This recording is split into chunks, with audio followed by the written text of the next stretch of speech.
Hazel Health está orgulloso de apoyar Cafecito Nevada, el programa informativo de Nevada Independent en español. Mantenerse al tanto de los temas que afectan a nuestra comunidad es importante, así como también lo es mantenerse al tanto de nuestra salud. Hazel ofrece servicios de salud física y mental a los niños, directamente en las escuelas del Distrito Escolar del Condado Clark. Visite www.hazel.co para conocer más o llame al 1-800-764-2935. A través de mi ventana veo cómo se están moviendo los árboles con bastante fuerza y es que está haciendo mucho aire. Pero también es un día soleado, de hecho, muy caluroso. Sí, estamos en plena época de calor. Sí, también sabemos que vivimos en el desierto y que estas altas temperaturas son comunes. Pero cuando se trata de quienes trabajan todos los días bajo estas condiciones tan extremas, la cosa cambia. Especialmente cuando hablamos de los trabajadores hispanos. ¿Por qué el calor extremo les afecta a ellos de manera más marcada? ¿Qué podemos hacer para protegernos? De eso y más platicamos mi colega Janelle Calderón y una servidora Luz Gray con nuestro invitado esta semana. Bienvenidos a Cafecito Nevada, gracias por escucharnos y pase la voz para que más personas también reciban toda la información que compartimos con ustedes cada semana. Vamos a escuchar y bienvenidos.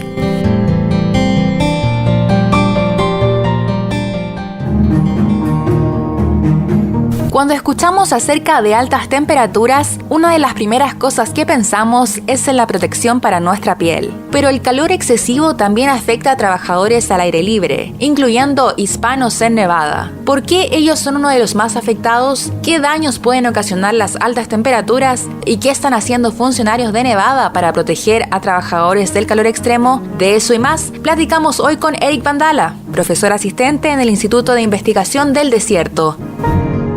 Gracias por esa información que nos presentó María Palma, a quien de hecho le damos la bienvenida a Cafecito Nevada y también a nuestro equipo. Ella recientemente se integró con nosotros, así que la va a escuchar con más frecuencia aquí en Cafecito. Así que antes de pasar con nuestro invitado, me gustaría compartir con usted algunos datos para que entendamos mejor la magnitud de los efectos del calor extremo. Ya también nuestro invitado va a entrar un poquito más en detalle, pero también le quiero comentar que esto es parte de un reporte de nuestro colega Daniel Rothberg y le invitamos a que lea completo ese reporte en nuestro sitio de internet de Nevada Independent en español. Y bueno, en ese reporte nos informa que el año pasado la Administración de Salud y Seguridad Ocupacional de Nevada, que conocemos popularmente como OSHA, por sus siglas en inglés, reportó 2 muertes relacionadas con el calor. Los funcionarios también han documentado un promedio de 133 quejas por estrés térmico entre 2016 y el 2021, una tasa de más de una queja por cada 3 días en el año calendario. Así es, Luz. Tan solo en el 2021, OSHA presentó 202 quejas por estrés térmico, la mayoría de las cuales, que fueron 159 quejas, ocurrieron en el sur de Nevada. Entonces, eso ha llevado a que los investigadores estén siguiendo muy de cerca cómo se manifiestan los peligros por calor extremo y qué trabajadores corren mayor riesgo, sobre todo cuando se presentan temperaturas tan altas como las que tenemos a nivel local.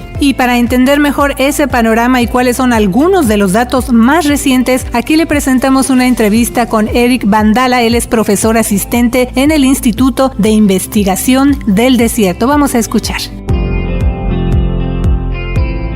Profesor Vandala, muchas gracias por venir a tomarse este Cafecito Nevada con nuestra comunidad. ¿Cómo está? Muy bien, gracias. Muchas gracias por la invitación. Estoy encantado de estar aquí con ustedes hoy.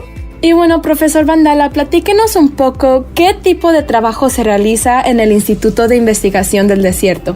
Verás, el instituto es el brazo tecnológico del Departamento de Educación Superior del Estado de Nevada. Nosotros a lo que nos dedicamos es hacer investigación sobre cuestiones ambientales. El instituto nació hace más de 60 años, originalmente con la intención de llevar a cabo estudios relacionados con las rutas de dispersión de los contaminantes que se generaron durante las pruebas atómicas en el desierto, y eventualmente evolucionó a trabajar en cualquier tópico relacionado con, digamos, temas ambientales en el suelo, aire, agua y en su conjunto su interacción con los seres humanos y la población. Y profesor, hace poco el Instituto de Investigación del del Desierto, el Centro Gwynn y el Nevada State College publicaron un estudio donde se analizaron los efectos del calor extremo en la salud y la productividad de trabajadores del suroeste de los Estados Unidos, y eso incluye Nevada. Usted fue el autor principal del informe y uno de los aspectos que le queremos preguntar es cuáles son algunas de las principales enfermedades que afectan a los trabajadores precisamente debido a estas altas temperaturas. Yo he estado trabajando en esta idea de tratar de hacer una estimación de cuáles son los efectos que el calor extremo puede tener sobre la población, no solamente en el suroeste de Nevada, pero también en el noroeste de México, porque es esta zona donde las temperaturas pueden alcanzar los 110 Fahrenheit, que están en el orden de los 40 y poco grados Celsius, de tal manera que cuando estás expuesto a estas temperaturas extremas, siempre hay algún tipo de repercusión hacia nuestro organismo. Y en el caso de los trabajadores, ellos no están expuestos a la temperatura tan alta durante el verano solamente porque sí, digamos, como muchos de nosotros cuando decidimos ir a caminar un rato o andar en la bicicleta. Los trabajadores están expuestos porque necesitan hacerlo, y además de todo ello, ellos están llevando a cabo actividad física vigorosa, de tal manera que adicional al calor que recibe su cuerpo resultado de la temperatura externa, tenemos el calor generado por sus cuerpos como resultado de estas actividades que llevan a cabo.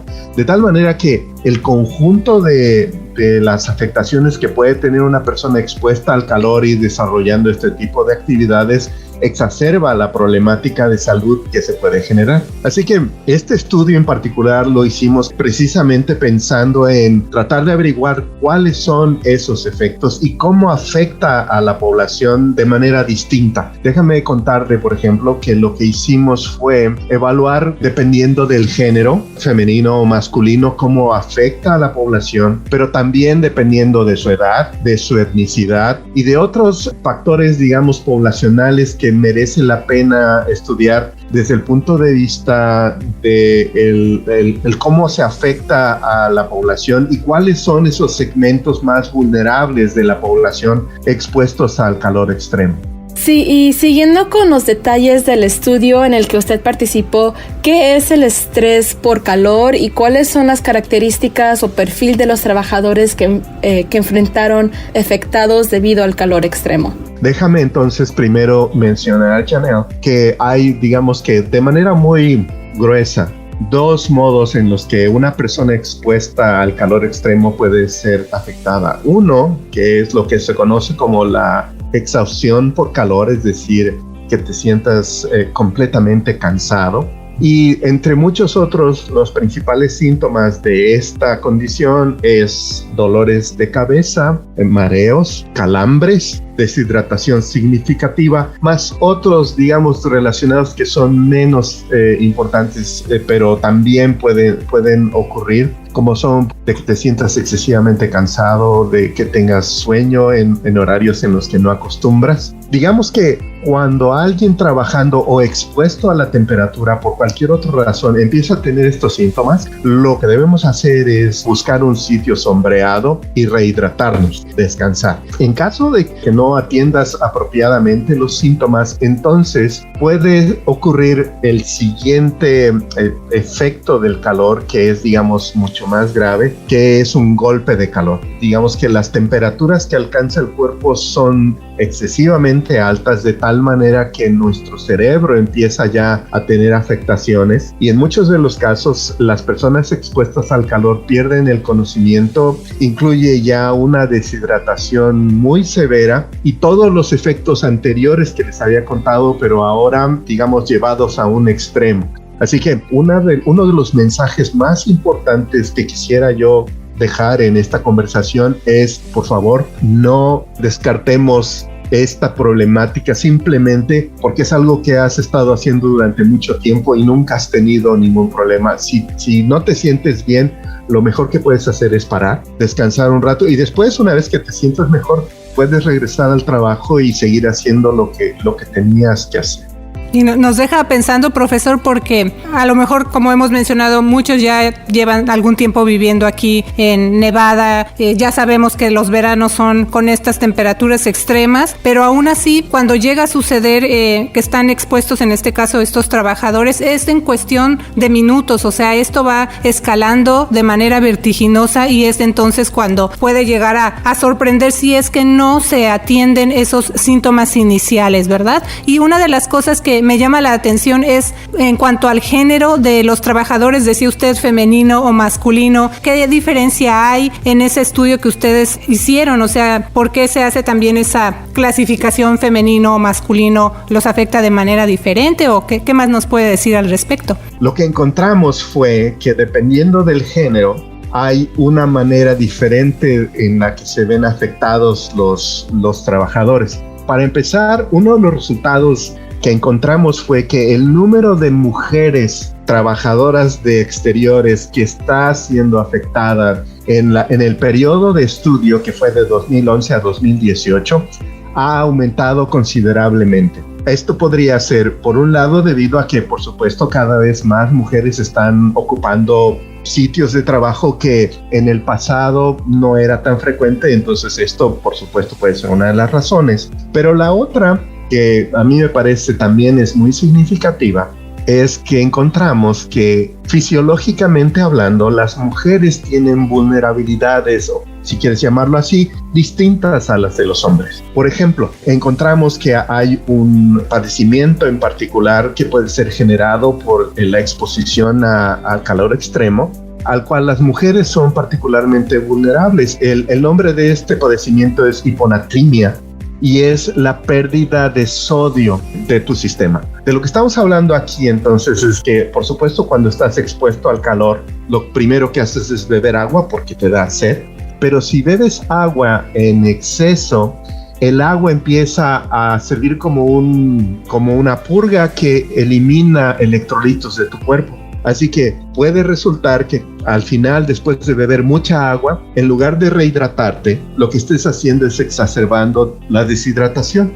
En el caso particular de las mujeres, este tipo de padecimiento es mucho más frecuente que en el caso de los hombres. Así que una de las cosas que identificamos fue que para, por ejemplo, trabajadores de exteriores, es muy importante considerar rehidratarse no solamente con agua, sino usar electrolitos. Y eso yo creo que es una recomendación importante a tener en cuenta para todos nuestros trabajadores.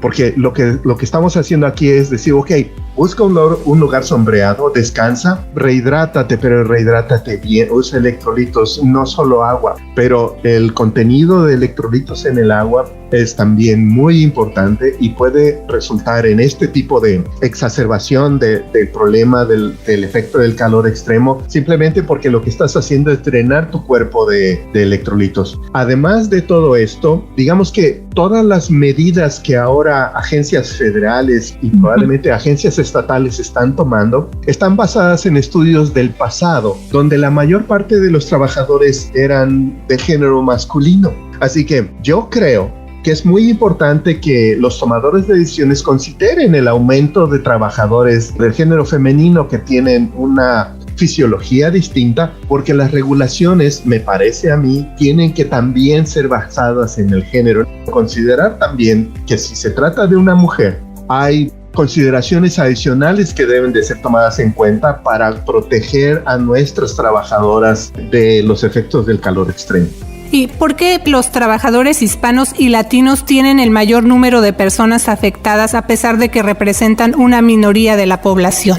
Ese fue, yo creo, uno de los resultados que a mí como latino me pareció muy, muy importante. Los trabajadores latinos o hispanos fueron o resultaron en este estudio el grupo más afectado, no obstante que el número de trabajadores involucrados no es tan grande. A mí me parece que en realidad de lo que estamos hablando aquí es que, no obstante nuestro grupo étnico los latinos o los hispanos no es una mayoría en el estado, sí lo es en cuanto al número de personas que tienen un trabajo en exteriores. Es muy fácil cuando pasas por un sitio donde están arreglando un jardín o donde están dando mantenimiento a una calle, escuchas a un montón de gente hablando español. Entonces, a mí me parece que esta representatividad en cuanto a la población estatal, por ejemplo, en la ciudad, de las personas que somos de origen latino o hispano, no representa en realidad muy bien la cantidad de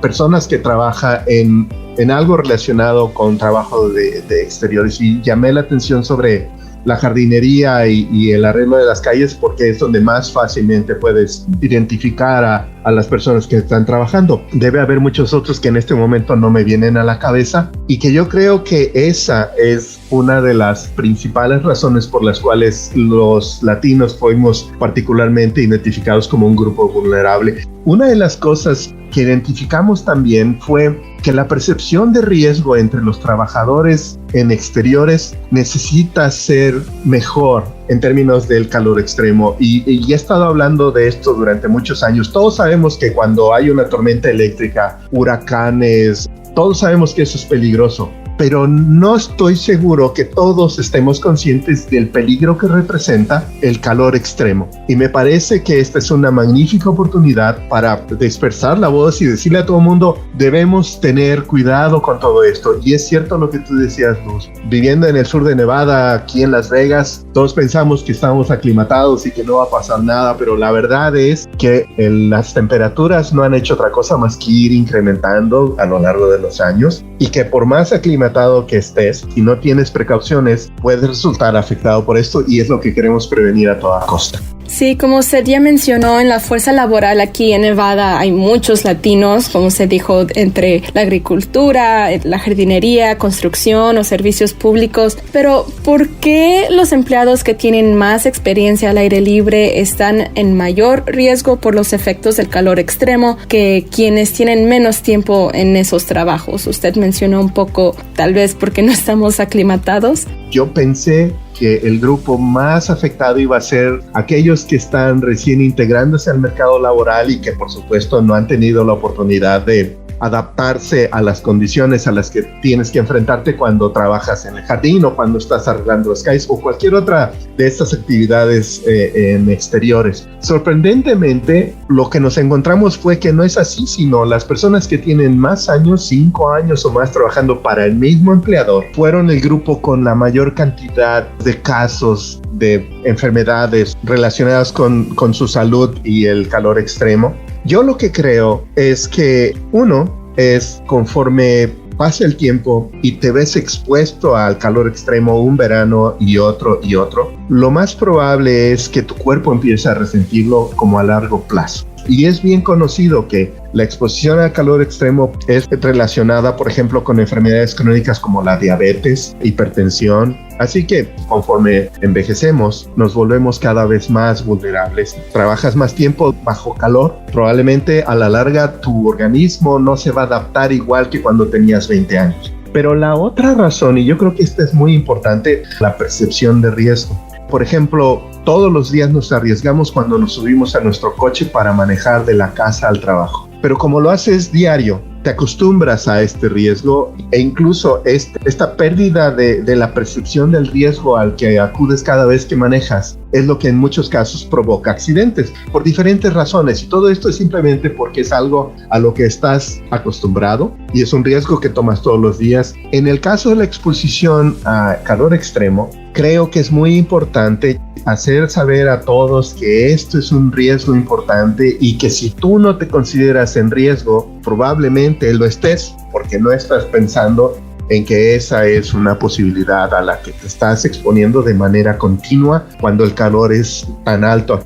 Por favor, si necesitas sacar a tu perro a pasear, hazlo temprano. Si estás planeando ir a pasear con tu familia al parque, piénsalo 2 veces. Quizá mejor el fin de semana, que no va a estar tan caliente. Este tipo de cosas que pueden ser muy sencillas, pero muy importantes, son las que necesitamos tener en cuenta. Sí, y bueno, ¿qué políticas generales deberían implementar los funcionarios electos para abordar los efectos del calor extremo? Esa es una muy buena pregunta. Yo no soy político, así que para mí resulta muy difícil responder a eso. Pero lo que sí te puedo decir es, necesitamos información. Quien tome las decisiones, yo creo, es muy importante que sea consciente de que esas decisiones deben estar basadas en información tan creíble y tan robusta como sea posible. No podemos tomar decisiones simplemente porque sí. Y en este caso, esa es una de las intenciones con escribir y publicar este trabajo, pero también el trabajo que hace no solamente el instituto donde trabajo, sino la universidad y todos las instituciones de educación superior aquí en el estado, porque por supuesto necesitamos atender a esta problemática y desde luego nosotros como académicos lo único que podemos hacer es proveer con la información que nuestros tomadores de decisiones necesitan para que las decisiones que se tomen sean las correctas, las digamos viables. Y por otro lado también esto que hacen ustedes al ayudarme a mí a dar a conocer esta información y poder hacer que la comunidad entera sepa de estos datos para que también podamos tomar las decisiones correctas en nuestras casas para el mejor aprovechamiento de los recursos, para el bienestar de nuestras familias. A mí me parece que lo que necesitamos hacer es cuidarnos todos, ayudarnos todos y mantener nuestra comunidad segura. Muchas gracias por toda esta muy buena información. ¿Hay algo más que usted quisiera o le gustaría agregar? Digamos que lo que me gustaría añadir a todo esto es para nuestra comunidad latina es muy importante mantenernos seguros, es muy importante estar conscientes de que bueno, en Las Vegas hace calor, ni hablar, esto es algo a lo que no le podemos cortar la vuelta, pero que podemos tomar acciones para mantenernos a salvo, no obstante las condiciones climáticas a las que nos estamos enfrentando. Y para poder tomar estas acciones lo que necesitamos es información. La información aquí está, la decisión es de ustedes. Por favor, tomen la mejor decisión posible. Bueno, usted escuchó a Eric Vandala, profesor asistente en el Instituto de Investigación del Desierto. Muchas gracias de nuevo por venir a Cafecito Nevada, profesor. Muchas gracias, buen día para todos. Y bueno, para complementar estos datos también le informamos que por primera vez este año la Administración de Salud y Seguridad Ocupacional, o que conocemos en inglés por sus siglas como OSHA, está poniendo énfasis en proteger a los trabajadores de enfermedades relacionadas con el calor, asegurando que tengan acceso a áreas con sombra o fomentar planes para que los nuevos empleados se adapten a laborar al aire libre en días calurosos. Así es, también en los días donde las temperaturas alcancen al menos 90 grados Fahrenheit, la OSHA Nevada planea inspeccionar sitios en sectores de alto riesgo, investigar quejas relacionadas con el calor y ayudar a las empresas a tomar medidas para proteger a los trabajadores. Aunque el programa federal identifica 80 grados como la temperatura de referencia para considerar un día como prioritario, el programa estatal adoptó un estándar de 90 grados debido a la falta de humedad en Nevada. Así que a partir de este verano, funcionarios laborales de Nevada esperan tener una mejor autoridad para hacer cumplir la ley cuando se trata de proteger a los trabajadores de la sobreexposición al calor. Y le invitamos a leer nuestro sitio de noticias en internet de Nevada Independent en español, donde va a encontrar más noticias acerca del medio ambiente y otros temas que afectan a los nevadenses. Así es, pero esta información no puede estar completa si nos falta escuchar la voz de nuestra comunidad, o sea, su voz. Así que platíquenos cómo le ha afectado a usted el calor extremo, qué experiencias ha tenido al enfrentarse a los efectos del calor. Ayúdenos a reportar historias acerca del calor extremo en nuestra comunidad. Mándenos un mensaje en las redes sociales para que nuestros reporteros se pongan en contacto con usted. También nos puede mandar un mensaje de texto. Ahorita va a escuchar la información. Le mando un saludo y recuerda escuchar Cafecito Nevada la próxima semana. Yo soy la reportera Janel Calderón. Que tenga una semana llena de éxito. Yo soy la reportera Luz Gray con el sitio de noticias en internet de Nevada Independent en español. Nuestro estado, nuestras noticias, nuestra voz. Millones de niños en todo el país tienen poco o ningún acceso a la atención médica. Hazel Health puede ayudar. A través de visitas de telesalud, Hazel brinda a los niños acceso a atención de salud física y mental desde la escuela o el hogar, porque todos los niños merecen atención médica accesible, asequible y de alta calidad. Obtenga más información hoy en www.hazel.co. Gracias por escuchar Cafecito Nevada, producido por The Nevada Independent en español. Un sitio de internet no partidista y sin fines de lucro, con periodismo de fondo para nuestra comunidad. The Nevada Independent en español. Nuestro estado, nuestras noticias, nuestra voz.